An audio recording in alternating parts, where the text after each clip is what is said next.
Hello and welcome to Wheels Boy, where we know how to live the good life. That's why we know if you want a 3-row, full-size premium SUV, you want the 7 series of SUVs, the BMW X7. What could possibly beat the power, the presence, the pure prestige of this German behemoth? Nothing, I say. Nothing!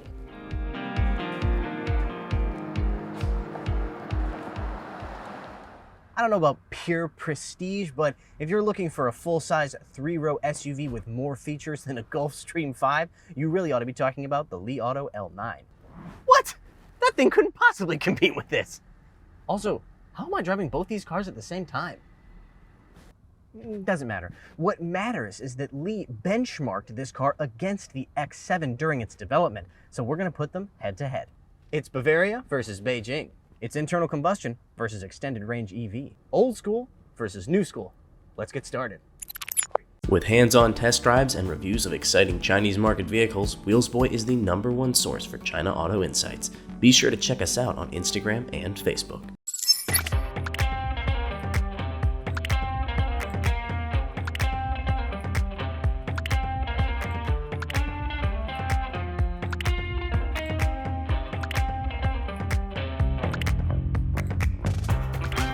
It's pretty obvious why Li Auto benchmarked the X7 when developing the L9. It's the poster boy for the zero-compromise approach that is taken in this segment. It's got space, luxury, power, and a badge that says, "Please don't talk to me unless you're in my tax bracket." Without this badge to lean on, along with a long history of design language, Li Auto had to go a slightly different direction, something that's obvious once you park these cars next to each other.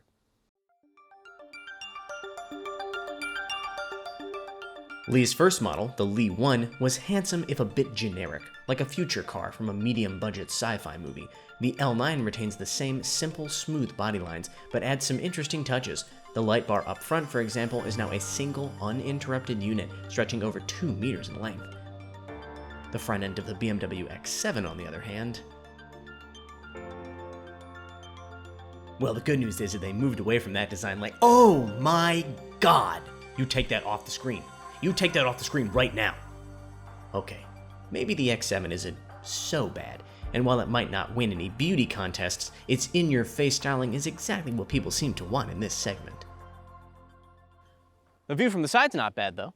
Look, they even included a Hofmeister kink. These two cars actually have quite a bit in common when it comes to their profile. Instead of a coupe roofline, they both have a traditional SUV shape. That's better for maximizing cargo and passenger space. They're also both huge, though the L9 is just a bit more gargantuan, with a length of slightly over 5.2 meters. Their wheelbases, though, are the exact same, 3.105 meters in length. At 242 liters, rear cargo space in the L9 is pretty impressive, but according to the numbers, this thing, the X7, should have 362. Doesn't feel any bigger. It's under there. Seems like a good time to talk about the interior. I'm gonna take a shortcut, meet you in the front row.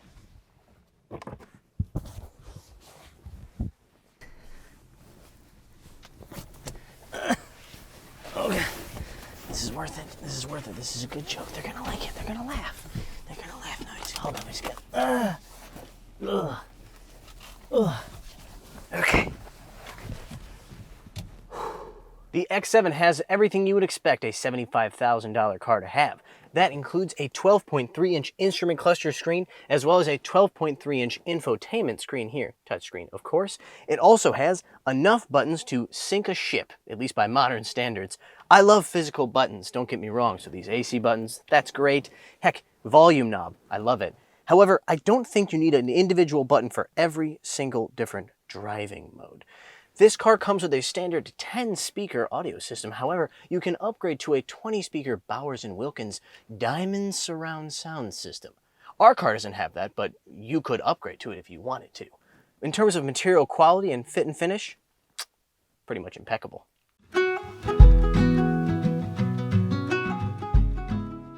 First-row passengers also enjoy heated and cooled seats as standard, though massage function remains optional. Second-row passengers can also get heated seats on some models, though it's optional on lower trim levels. The same goes for heated and cooled cup holders. Second row passengers also get to live in the lap of luxury thanks to optional rear-mounted entertainment screens. Our car doesn't have that option, but just imagine how cool it would be if it did. Anyways, what it does have is a very good amount of headroom and pretty decent legroom as well. As you can see, third row space is pretty decent, provided whoever is sitting in the second row is willing to make space for you. The floor height and seating position, though, quite comfortable. No need to eat your knees, which is always a bad thing. Actually, the trim back here is pretty much as luxurious as it is in the front row. I don't see how the L9 could possibly outdo this, right? Right?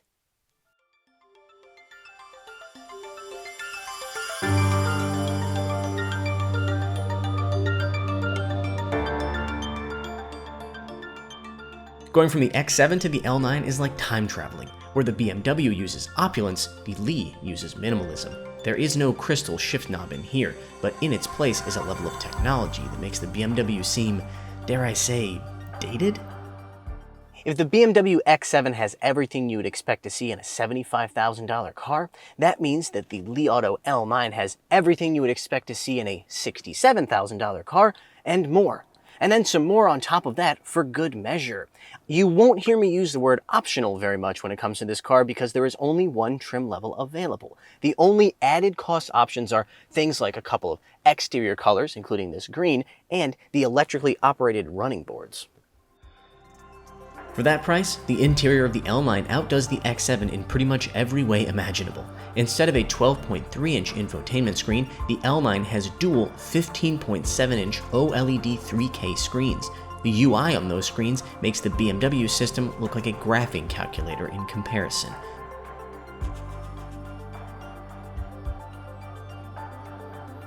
You also get double the wireless charging pads and dual 5G SIM cards from 2 different telecom operators because buffering is so last year. I didn't mention an instrument cluster screen because the L9 doesn't really have one, at least not in the traditional sense. Instead, the driver's info is divided between a large heads-up display and a small touchscreen attached to the top of the steering wheel. The HUD tells you more dynamic information, including speed, navigation prompts, and speed limits. The lower screen also has current speed, but adds info like your current EV and ICE range and allows you to change the power mode.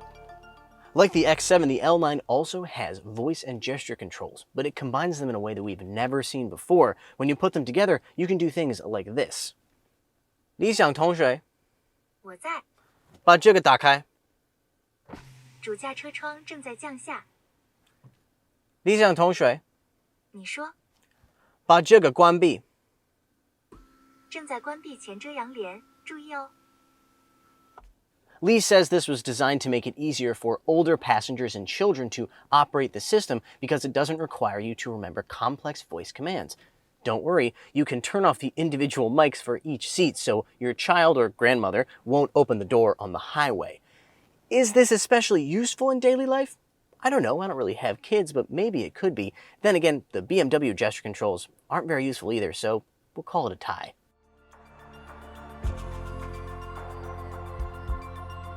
While the availability of heated, cooled, and massaging seats on the X7 depends on which trim you choose, every L9 has heated, cooled, and massaging seats, not just in the front row, but in the second row as well. Heating and massaging functions aside, I gotta say, I think the seats in the X7 are a little bit more comfortable than the ones in the L9. I just feel like they're more supportive. After over an hour of driving in the L9, I had a bit of a backache, but in the X7, I felt fresh as a daisy, despite my herniated disc. That doesn't mean this car is uncomfortable in any way. Tons of space and material quality, well, it's actually quite good. Lots of soft leather and high-quality premium plastics throughout. The same goes for the second row, which also has space for days. It's also the best place to enjoy the sound system in this car, which is a ridiculous 2160 watts. The BMW's upgraded system, 20 speakers. This one, 21. You also can use that to enjoy this, the third 15.7-inch screen in this car. This is a touchscreen, but it's kind of far away from the seat, right? Especially if you were a kid.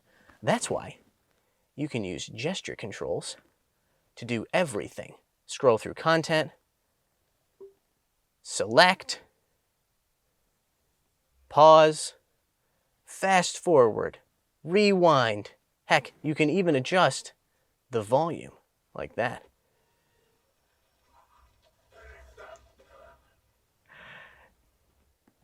Pretty fantastic. That rear entertainment system also includes seats that vibrate along with the media you're watching, like a 4D theater experience. Oh, and there's a heated and cooled storage compartment as well. The 2022 X7 simply can't compete with this level of tech and features, and while the interior of the 2023 model has some serious upgrades, it still doesn't compare to the standard features of the L9. Space in the second row of the L9 is just as good as the X7, if not a little bit better. But the third row? Yeah, I would say this puts the X7 to shame. Pretty ironic considering BMW's legendary marketing slogan, the ultimate third row space machine. That's not right. That's not right. The ultimate driving machine.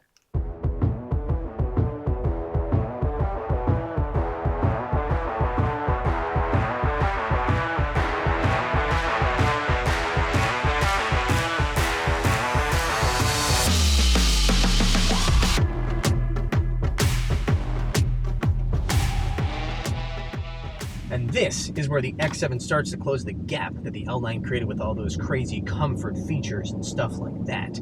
This thing drives in a way that doesn't really make sense for such a large SUV. Turn-in is quite good, and so is steering feel, all things considered at least. Power from the 3-liter inline turbo 6, while not quite as much as the L9, we'll get to that later, definitely feels silky, smooth, and sounds not so bad either. In other words, this thing drives like a BMW. The L9, on the other hand, not quite as at home on the racetrack, but that's not particularly surprising. It has very decent body control, I'd say comparable to the X7. However, when it comes to steering feel, steering feedback, and turn-in, definitely not as good as the X7. The electric motors, though, they provide plenty of power, and you get, a good amount of thrust. Again, that's not particularly surprising considering the fact that Li Auto told me up front this car is not intended for driving pleasure. Mission accomplished if that's the case. They did say, however, that it was designed to be comfortable and easy to control. Those seem like characteristics that are more useful on the road rather than a racetrack, so why don't we see how it does out there?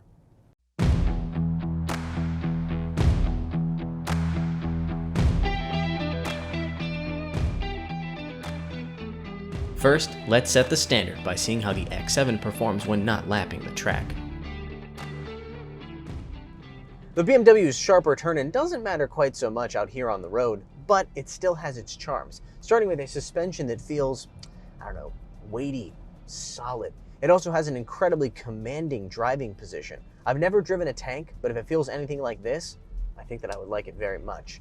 People also kind of just get out of your way, to be honest. They respect the badge. When you change lanes in a BMW X7, you're not really asking to change lanes so much as you're saying, I'm coming over. Peasant, get out of the way. At this point, I'd love to say there's no way the L9 is going to match this driving experience, but I've been wrong this entire video, so I'm not going to say that.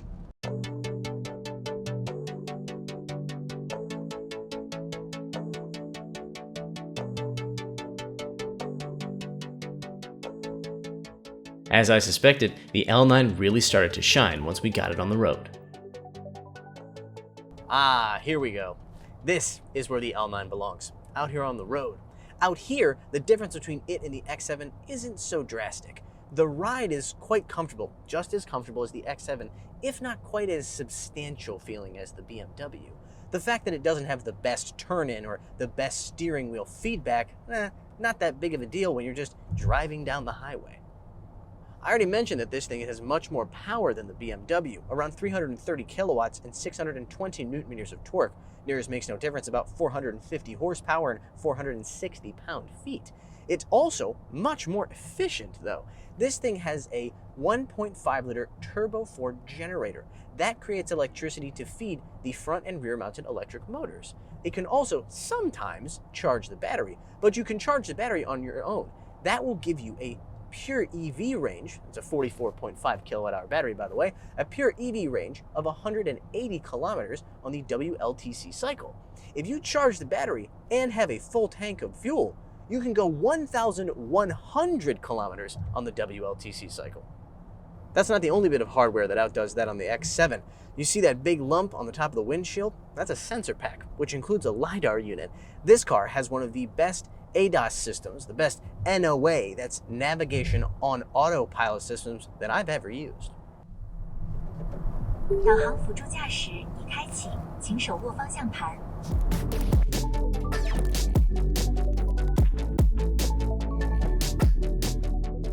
It can only be operated on highways, but it easily rivals the systems from Tesla and Xpeng in that environment. Lane changes are smooth and confident, as are transitions between roadways. The BMW, well, it has standard cruise control. You can get an optional upgrade, but that's still not as advanced as this NOA. Neither of these SUVs is marketed as an off-road machine, but we did get a chance to take the L9 through some off-road obstacles at a track outside of Beijing. The results? The L9 handled it all with ease, including a 60cm or 24-inch water crossing. Though it lacks locking differentials, the L9's electric motors do allow for precise distribution of power in low traction situations.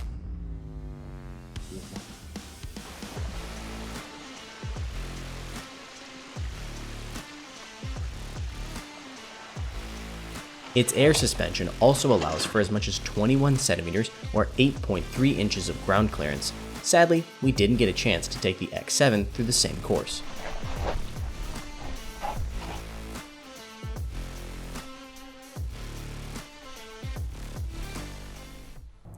At this point, it seems pretty obvious that BMW and Li Auto looked at the same problem, that being how to make the best full-size 3-row premium SUV, and then approached it from very different angles. BMW, they needed to make a BMW, an SUV they could also handle. Li Auto, all they wanted to do was make a pure family SUV. They didn't really bother to make it have any kind of driving enjoyment. BMW, they didn't really have that option. The result is that the car, like the L9, on the road, it's very, very comfortable, very efficient, and full of technology, but really not very fun to drive. The BMW, on the other hand, doesn't have the same level of features and technology, but it has a much better driving experience. Which of these approaches you prefer really comes down to personal taste. In an imaginary world in which both these cars are available in the US market, this one costing $67,000 US and this one costing around $75,000, I'd probably pick the X7 because I prefer its driving dynamics. However, that world does not exist because the L9 is only sold here in China, and here in China, the X7 starts at $145,000 US due to all those pesky import taxes.